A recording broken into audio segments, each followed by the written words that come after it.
I've got to stay true to my roots. So I'm going to do something that's, tap dancing on the third rail. But I want you to go with me. Now, years ago, I used to listen. One of my favorite shows on the radio when I was younger. He's dead now. But Art Bell, the Coast to Coast, and George Norrie does that. We compete against them. But Art back in the day would talk about conspiracy theories all the time.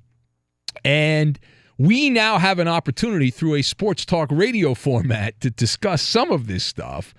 It has been the week of the Twilight Zone by former athletes going on rants. Now, we talked about, if you're listening to a previous episode of the show, former Saints receiver Joe Horn, who announced that NFL fans are apparently so gullible, they would pay you, if you're an NFL fan, would pay for flag football. And we talked about that. And that was my favorite wackadoodle story of the week. It lasted one day.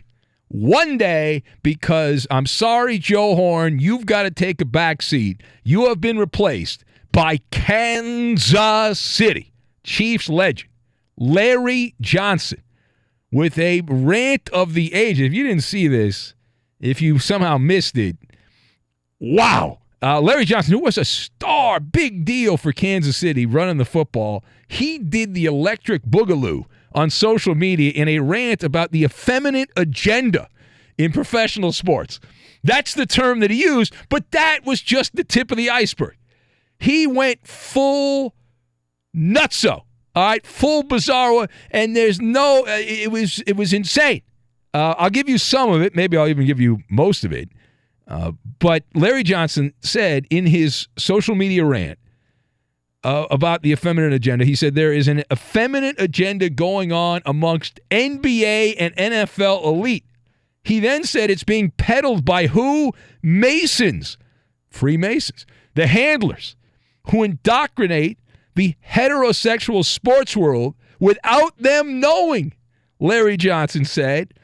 And he said this is all done because of the buying power of the gay community, the LGBTQ community.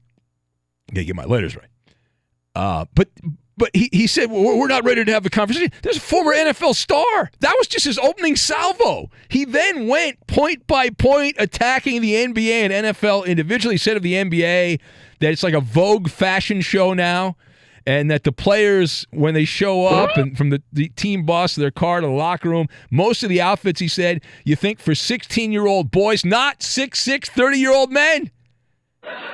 He then ripped the NBA for the softening of the play, the three-point shot. He said the noticeable weight loss to fit the feminine archetype is what he said. And then he transitioned over to the NFL, the sport that he played. He then attacked Michael Sam, who he said was the gauge. This is Larry Johnson saying this, the gauge to see where society was at. He said it was all planned. Said the commercial, he then ripped a commercial for cupcakes that had a blue and pink cupcake. And he talked about the feminine behavior over little things like helmets. It's a shot at Antonio Brown. That's a shot at Antonio Brown. He also said the same fashion show and locker room, from the locker room, is going on with quarterbacks, defensive backs, and receivers. And lastly, he then said October is LGBTQ History Month, and the NFL players wear pink that month.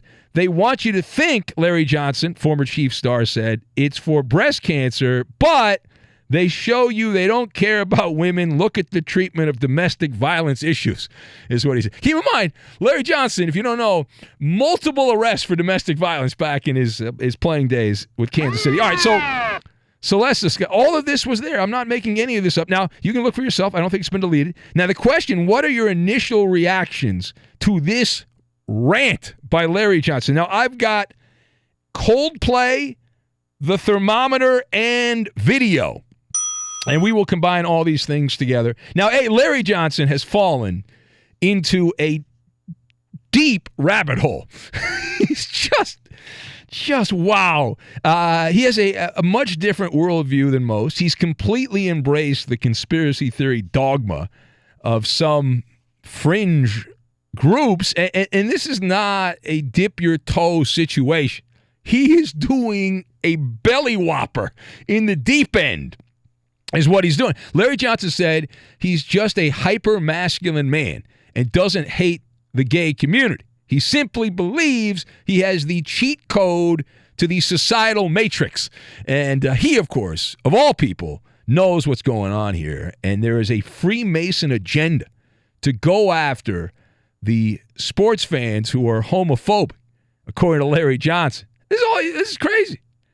Johnson seems to think that he has stumbled upon the playbook, and he would like to share the playbook if you can handle the playbook. Now, this reminds me of an old Coldplay song, Twisted Logic, right? Twisted Logic, right? This is crazy town. Now, he is also peddling conspiracy theory videos that explain why people, as he says here, people of color were sent to reality shows, strippers, drug culture, sports, it's all over the place. Now, part B of this. Now, I consider myself to be a critical thinker. And so I am going to completely ignore all of this unless I'm not. So I would like to play a game, agree, disagree, the radio version, real quick. So I'll walk you through point by point, because I don't actually disagree with everything Larry Johnson said. But Larry Johnson, he griped, he's upset that with the catwalk before NBA and NFL games, he says like a Vogue fashion show, as he calls it. So we'll hit the pause button there. I generally agree. It's pretty ridiculous what has become the walk-up. I don't think it's because of the Freemason agenda. I don't believe that is why this is going on, but things have gone completely over the top here, and it is now, we've talked about that. We've done rants about how it's like a catwalk before NBA games, and people don't like to talk about this, but Russell Westbrook and James Harden, players like that, get paid to wear certain outfits when they walk into the arena, and a lot of people don't seem to pay any attention to that. He then talked about the softening of play, everyone's a three-point shooter. Let's pause there. I disagree with that, because this is not because of any secret agenda. It is simply a byproduct of a bunch of nerds and geeks that took over NBA front offices with an analytical approach, and they see there's more value in shooting a three-point shot. It's not about being a feminine agenda or something like that. And weight loss, I don't even know what he's talking about with the weight loss. I'm confused by that. Now, the other thing here, Michael Sam. Now, he says Michael Sam was used as a gauge to see where society was at, and then that was all planned.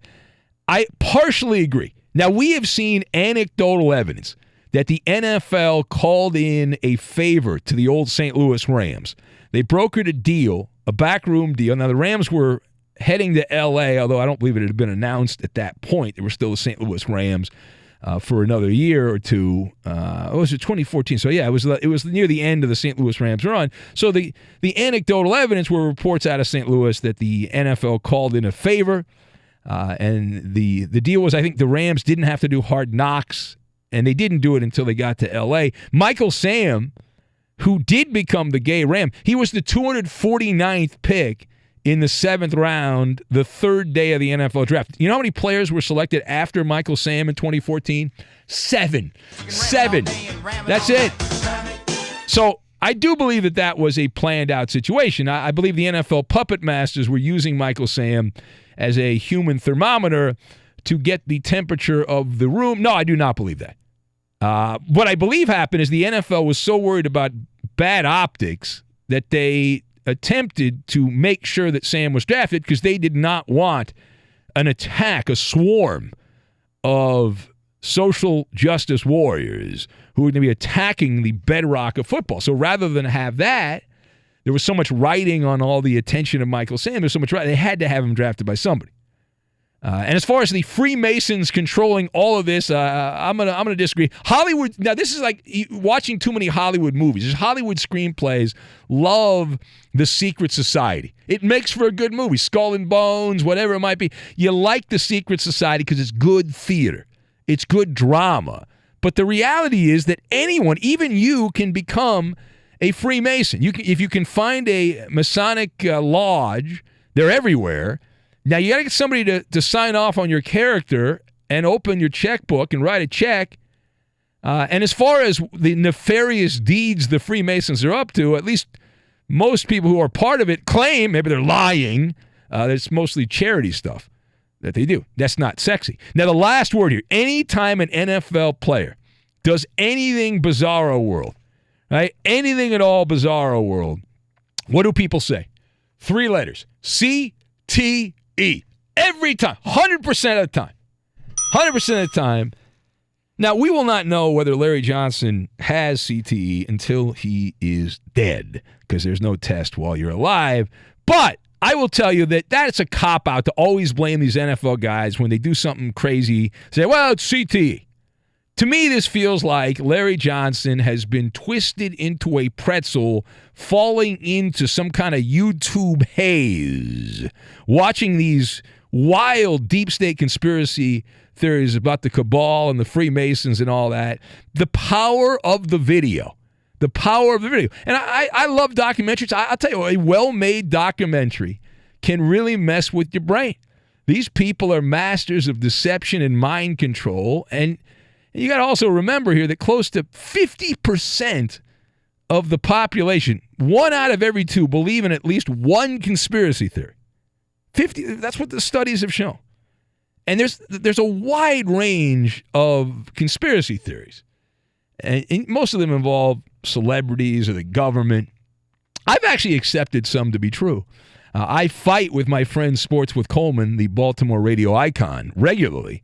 This comes up at least once a year, that the night the lights went out, there was a power outage just at Camden Yards, and like that neighborhood was a direct result of Cal Ripken getting into a fight with Kevin Costner. Now, the reason I believe that to be true and not a conspiracy is because I was told about this by someone very connected with the Baltimore Orioles before any of this made the rounds. And that was in the days before social media and all that, so I had a pretty good source on that back in the day. I also buy into the cold envelope that the NBA used to make sure Patrick Ewing was drafted by the Knicks in the 1985 draft lottery. Shout out our old colleague Pat O'Brien, who was part of that back in the day. But my theory here, real quick, on Larry Johnson, he apparently has decided to leave the football world behind. Otherwise, he would have never put this public. It is one thing to watch those videos on YouTube and be a conspiracy theorist when you're a public figure. It's another thing to admit to it. And so now he is going to be branded as Doink the Clown, total crackpot who has taken a trip on the Dumbo, the flying elephant ride, and that is what he's doing. I'm telling you, he's going to be ostracized here. He's now an ogre. He's got the cooties. He's going to be shamed, insulted, harassed, and all that, and it's all part of the collateral damage. It's like a falling down type moment here. I was expecting him to say, I got hacked. He didn't get hacked. It appears instead he's just going to own it. I respect that. He's going to own it. That's how he feels. He's not going to say, I got hacked. No, he's not.